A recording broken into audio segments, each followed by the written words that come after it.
11, Lucky thought from her seat at the back of the school bus. 11, 11, 11. And the idea of it, the sound of it, threw off sparks in her head. You start with 1, 2, 3, those clunky one-syllable beginner ages like wooden blocks that toddlers play with. Keep going, and you get to 8, 9, 10, the plodding steps you have to climb until, at last, you arrive. Finally, you reach the best age, the one that when you say it out loud sounds like a little tap dance or a drum roll. And now Lucky was almost there, about to turn 11, a dazzling change. Not the thud of 10, but flouncy 11, with its sophisticated 3 syllables. Write it as numerals and you have a pair of ones side by side, a fearless 2-part beginning, the door to becoming a teenager. She pictured 11 as a swinging double door, a saloon door in an old western. You push the sides open, bam, with both hands and stride through before they flap shut again. Your childhood behind you. And her secret 11? The 2 straps of Lucky's brand new bra.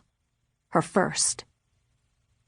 As the whole miraculousness of 11 sparked in Lucky's brain, the big bus with its 3 passengers in the very back seat jolted along the highway toward Sierra City. It was the last day of the first week of school. Lincoln, smelling of pencil lead, frowned over a complicated, much-creased diagram. It looked like the pattern for an intricate weaving of some kind, and was accompanied by numbers and letters of different colors. Lincoln didn't seem to have changed when he turned 11 half a year ago.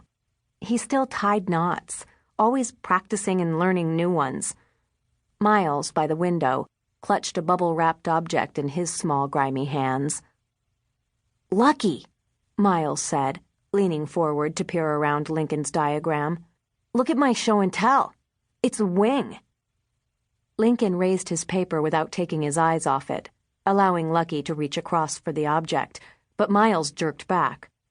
"Nobody can touch it," he said, "because it's from the Found Object Wind Chime Museum, and Short Sammy said I should borrow it because my only other show and tell was a piece of vacuum hose, but I had to promise no one would touch it, even Miss B." "Well, I can't really see it, Miles. You've got it all covered up with bubble wrap."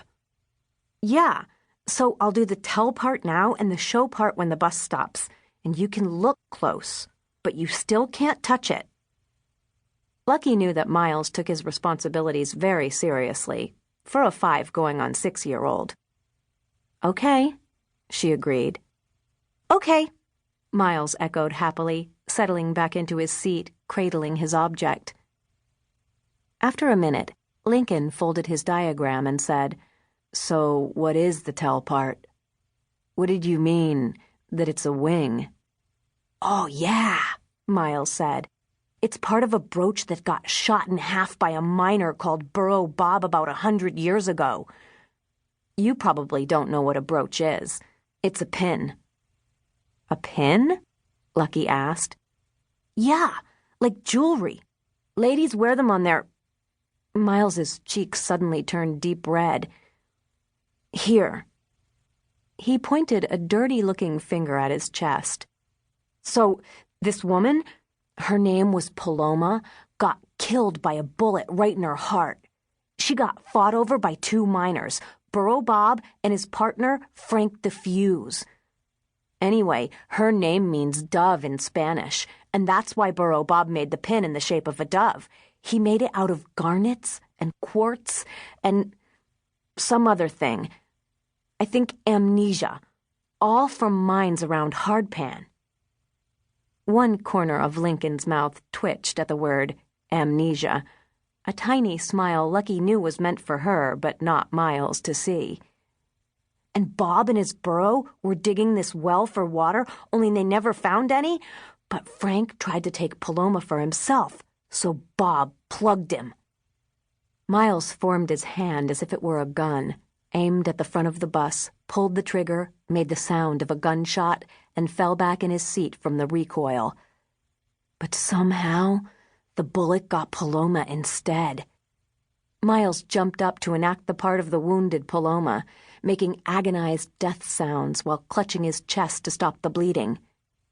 "Get back in your seat, Miles," Sandy, the bus driver, shouted from the front.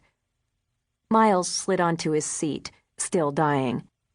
"I am in my seat," he shouted back. "So?" said Lucky. "She died?" "Yeah." The bullet went right through the brooch and got her in the heart. It broke the pin in two.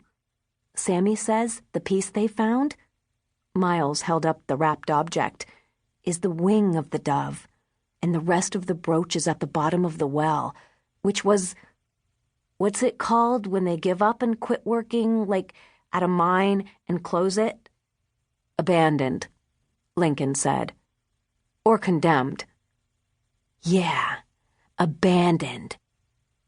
Miles carefully slid the bubble-wrapped covered pin into an empty plastic Band-Aid box, snapping the lid shut. Burro Bob and Frank the Fuse disappeared and never got caught. But Short Sammy says lots of people have tried to find the rest of the dove brooch, its head and stuff, by climbing down into the old well. "Abandoned or condemned," Lucky repeated softly, thinking how sad those words sounded, how lonely.